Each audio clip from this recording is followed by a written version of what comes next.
6:30 a.m. The morning was quiet enough to hear the creek moving beneath the stones of my grandfather's bridge. A thin layer of mist floated above the water, and the air smelled like wet grass and cold stone. I was standing there with a cup of coffee, just like I had every morning for the past 12 years, listening to birds wake up in the trees along Willow Creek.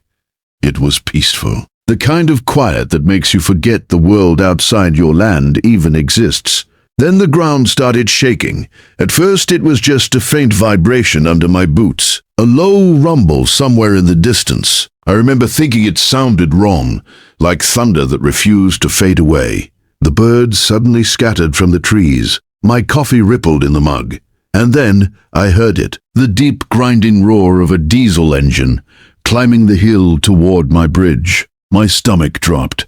A massive cement mixer truck burst around the bend in the dirt road, its drum spinning slowly, sunlight reflecting off wet gray concrete inside. 35 tons of steel and cement, heading straight for a bridge that was built in 1923 with a 15-ton weight limit. "Hey! Stop!" I shouted, already running toward it. "Hey! Stop!" I shouted, already running toward it. The driver didn't even slow down. The truck rolled onto the bridge like it was a highway ramp. The first sound was a crack, a sharp, ugly snap of stone and mortar under pressure. Then another, and another. The old fieldstone structure groaned like something alive being crushed. I could feel every vibration through the ground. The spinning cement drum sloshed as the truck crawled forward, each rotation pushing more weight onto the center span. My grandfather had spent 7 years building that bridge by hand, every stone placed carefully, every calculation done with nothing but a slide rule and patience. And now it was being destroyed in seconds. Halfway across, the bridge gave one long, terrifying groan. Then the center stones collapsed. The cement mixer lurched violently as a section of the bridge dropped into Willow Creek below. 15 tons of wet concrete burst from the drum and splashed into the water like gray lava. Stone blocks that had stood for a century tumbled into the creek. I stood there frozen, watching 100 years of family history disappear. And that's when I heard someone laughing. Standing near the road was HOA President Marjorie Whitman, wearing a crisp white blazer and sunglasses like she was watching a comedy show. She shrugged and smirked. "Oops," she said casually. "Those old rocks weren't built for real trucks, honey." What she didn't know was that this accident had just triggered the most expensive mistake of her entire life. 3 months earlier, my mornings looked very different. Every day, at exactly 6 a.m., I walked out onto that little stone bridge with a mug of black coffee and watched the sun climb over the trees along Willow Creek. The stones were always cool under my hands, still damp with morning dew, and the creek below made that soft gurgling sound that had been the background music of my life since childhood. That bridge wasn't just a crossing, it was history. My grandfather built it in 1923, one stone at a time, hauling fieldstone from the surrounding land with a mule cart.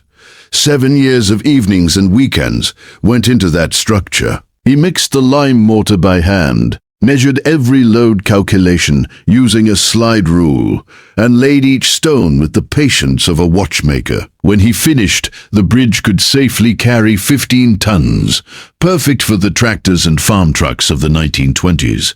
But the world changed. Modern cement trucks, they weighed more than double that. Most people understood this immediately. Anyone who visited my property saw the big wooden sign posted at the entrance.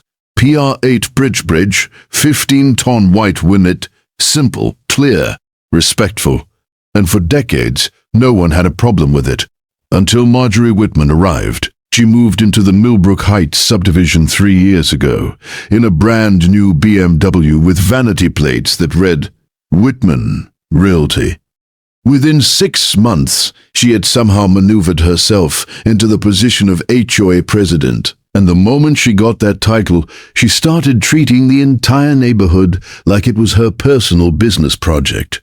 The first time she came to my property, she wasn't friendly, She stepped out of her car wearing a perfectly pressed blazer and heels that looked completely out of place on a dirt driveway. Her eyes scanned my grandfather's old barn workshop like she was inspecting a crime scene. "You know," she said, folding her arms, "this structure doesn't really match the aesthetic standards of the community." The aesthetic standards? My grandfather's 100-year-old barn. She handed me an official HOA violation notice demanding I repaint the barn beige to match the subdivision homes. Beige. I tried to explain calmly that the barn was older than the entire neighborhood, that it had historical significance, that it had been standing there since long before her HOA ever existed. She smiled, but it wasn't a friendly smile. "Some people just don't understand how property values work," she said sweetly. "Maybe you would be happier somewhere more rustic." Rustic, like it was an insult. That was the moment I realized something important about Marjorie Whitman. She didn't just want rules, she wanted control. And my property, sitting right in the middle of her carefully planned development, was the one thing she couldn't control.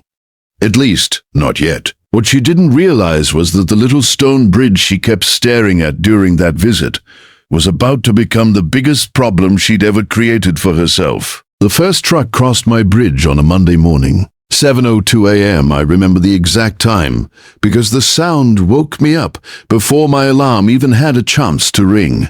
At first, I thought it was thunder rolling across the valley, a deep rumble that shook the windows of my workshop. Then came the grinding growl of a diesel engine working hard on a hill. My stomach tightened instantly. That sound did not belong on my road. I stepped outside just as a massive cement mixer appeared around the curve leading to my property. The drum was already spinning slowly, thick gray concrete sloshing inside like a storm cloud trapped in steel. That truck alone weighed close to 40 tons. My bridge was built for 15 times. I jogged down the gravel path toward the crossing, waving my arms. "Stop! Stop right there." The driver slowed for half a second, then kept rolling forward like I wasn't even there. The heavy tires climbed onto the first stones of the bridge. Immediately, the old structure groaned under the weight. Not a loud crack yet, just that deep, grinding sound of stone under pressure. The same sound you hear when you step onto ice that's thinner than it should be. I felt the vibration in my boots. The truck rolled slowly across the center span, the drum turning lazily behind the cab. Each rotation shifted thousands of pounds of wet concrete from side to side. The bridge trembled. I stood there, helpless, watching a century-old structure struggle to carry a load it was never designed to hold. When the truck finally rolled off the far side, the driver didn't even look at me. Instead, another man stepped out of a pickup truck parked near the construction site down the road. Big guy, thick shoulders, clipboard in his hand. Derek Whitman, Marjorie's nephew. He glanced at me like I was a minor inconvenience. "Morning," he said casually. "You can't run those trucks across that bridge," I told him. "It has a 15-ton limit." He barely even looked up from his clipboard. "Marjorie cleared it. That's private property." He shrugged. "Take it up with her." Behind him, the cement truck continued down the road toward the new clubhouse construction site for Millbrook Heights. And then I heard another engine in the distance. Another cement mixer was already climbing the hill. That's when it hit me. This wasn't a mistake. This was a plan. Derek had discovered that using my bridge shaved 20 minutes off every delivery road to the construction site. Instead of driving around through the county road, his trucks could just cut straight across my land. One truck might have been carelessness, 2 trucks was disrespect. But by the end of that first week, 4 cement mixers were crossing my bridge every single morning. The stones began to show hairline cracks. Loose mortar started falling into Willow Creek, and every time I called Marjorie to demand it, stop, she gave the same answer. "Oh, Roman," she said with a laugh, "don't be so dramatic. It's just a bridge. Just a bridge."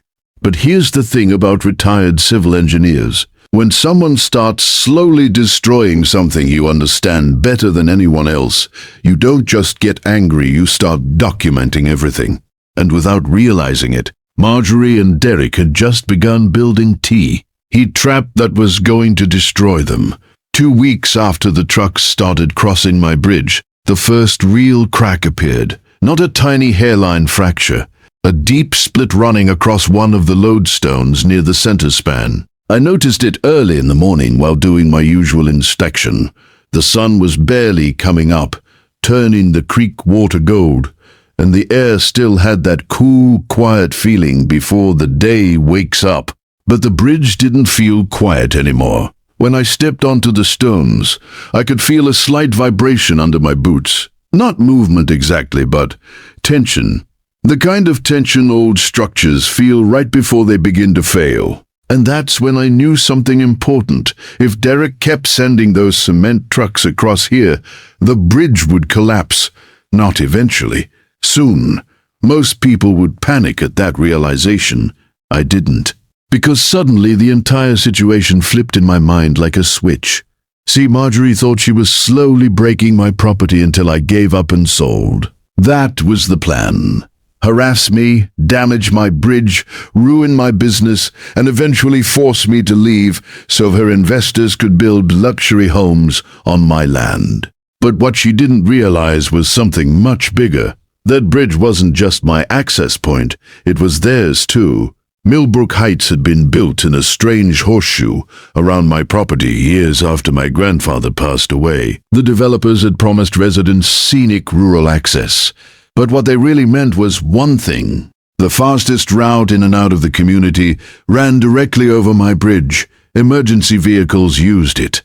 Construction crews used it. Delivery trucks used it. And most importantly, Marjorie's new multi-million-dollar development project depended on it. Without that bridge, every heavy truck would have to detour nearly 6 miles through wetlands roads that were restricted to light vehicles only. No cement trucks, no construction equipment, no expansion project, no investor profits. That's when the trap started forming in my head. Because if Derek's trucks destroyed my bridge, I wouldn't just lose a piece of family history. Their entire project would collapse with it. So instead of trying to stop the trucks again, I started documenting everything. Every crossing, every overloaded vehicle, every crack forming in the stone. I installed motion cameras aimed directly at the bridge.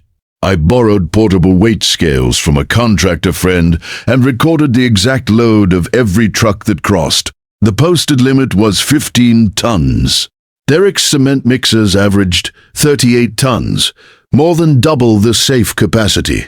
And every time one of those trucks rumbled across the bridge, the cameras recorded it with a timestamp. I kept the footage. I kept the measurements. I kept the engineering calculations showing exactly how the structural damage was progressing, because I wasn't trying to stop them anymore. I was letting them dig their own grave. And the deeper those cracks in the bridge became, the closer Marjorie Whitman got to destroying something far more expensive than my grandfather's bridge. Her entire empire. The moment everything changed didn't happen during the day. It happened at 2:13 in the morning. I woke up to a sound that didn't belong in the quiet countryside, the deep grinding roar of a cement mixer engine crawling across my bridge. For a second I thought I was dreaming. Then the windows rattled. I grabbed a flashlight and stepped outside into the cold night air. The moon reflected off Willow Creek, and there it was, Derek's truck creeping across the bridge like a metal monster trying not to wake the neighborhood. But the driver made one mistake. He was overloaded. Even from a distance I could see the horde. E-back drum sagging under the weight of wet concrete. And then it happened. Crack. Not a small crack. A deep, echoing snap that rolled across the water like thunder. The driver slammed the brakes. For a moment the entire truck froze in the middle of the bridge. The engine idled. The headlights cut through the darkness, and I could actually see the bridge dip slightly under the weight. My grandfather's stones were reaching their limit. The truck backed off slowly and rumbled away into the night. But the damage was done. The next morning I walked out with my measuring tools and camera. The center support stones had shifted nearly 3 inches. Mortar had fallen into the creek. A large fracture now ran across the load arch like a scar. One more overloaded crossing, and the bridge would fail completely. I called Marjorie, not angry, not shouting. Calm, your trucks nearly collapsed my bridge last night. She didn't even hesitate. Oh, Roman, don't exaggerate, she said with a laugh. Construction requires progress. Progress. That word told me everything. Because Marjorie wasn't just ignoring the damage. She was counting on it. If the bridge collapsed, she could claim it was unsafe and push the county to seize the land for public infrastructure. It was her shortcut to controlling the only access point to the development. But here's the thing she didn't understand. The moment Derek's trucks damaged that bridge, they also triggered liability laws that would make her entire plan collapse. So that afternoon I did something that confused everyone. Instead of blocking the bridge, I installed bright yellow warning signs at both entrances. Maximum load 15 tons. True churro damage monitored. Then I placed 2 new cameras directly above the signs. Anyone crossing the bridge would be recorded reading them, which meant no one could claim they didn't know the weight limit. From that moment forward, every truck that crossed the bridge wasn't just trespassing, they were committing documented negligence. And Derek kept sending trucks. Every day, every night. Each crossing captured perfectly on camera. Each violation building a legal case worth far more than my little stone bridge, because the trap was no longer forming. Now, it was locking shut. The collapse didn't happen the way anyone expected. It happened on a bright Tuesday morning, with half the neighborhood watching. By that point, Derek's trucks had crossed my bridge more than 60 times in 3 weeks. Every single crossing had been recorded, every load weighed, every warning sign clearly visible in the footage. But Derek didn't care. Construction deadlines were getting tighter, and Marjorie's investors were getting impatient.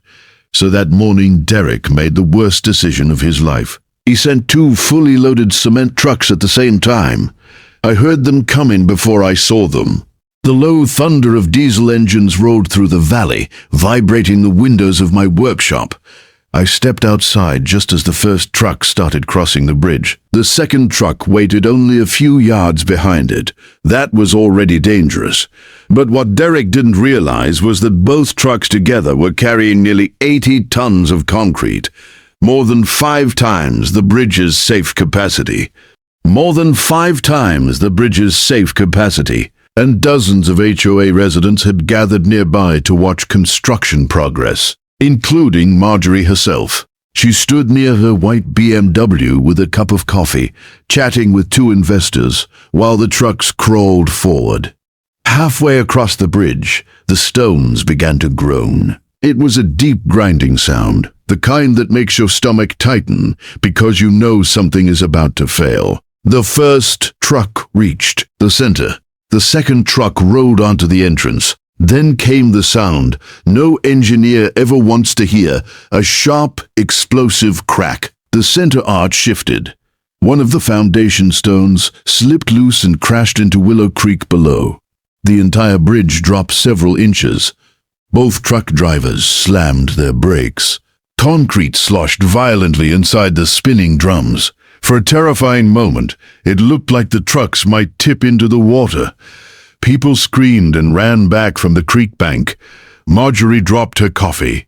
But somehow the bridge held. Barely. The drivers reversed slowly, inch by inch, until both trucks were finally off the bridge. Then, everything went quiet. No engines, no shouting, just the sound of water rushing under a structure that was now clearly on the verge of collapse. I walked over to Marjorie while she stared at the damage. "Looks like the bridge finally reached its limit," I said calmly.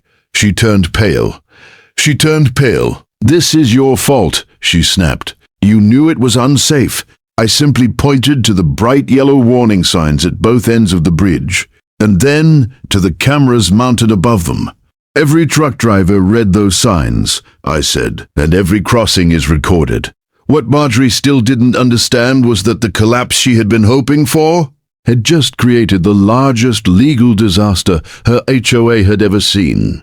The courtroom went completely silent the moment the final piece of evidence appeared on the screen. You could almost hear people holding their breath.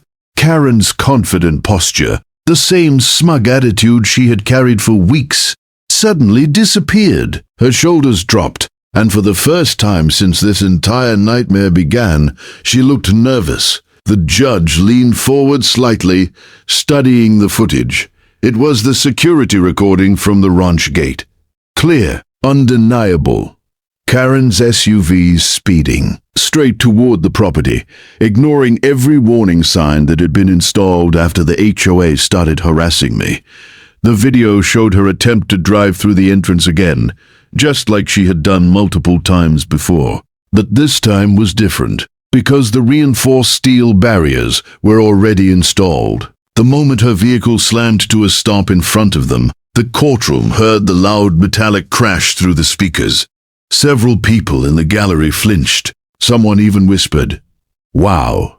Karen's lawyer shifted uncomfortably in his seat.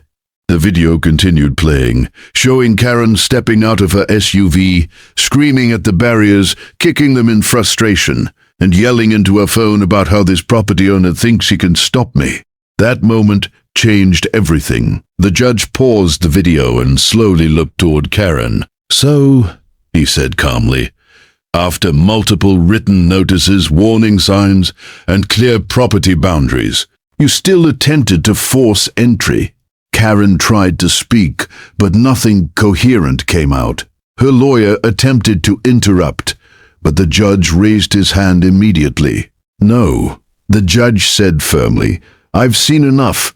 The tension in the room was thick. Even the HOA representative sitting behind Karen suddenly avoided eye contact.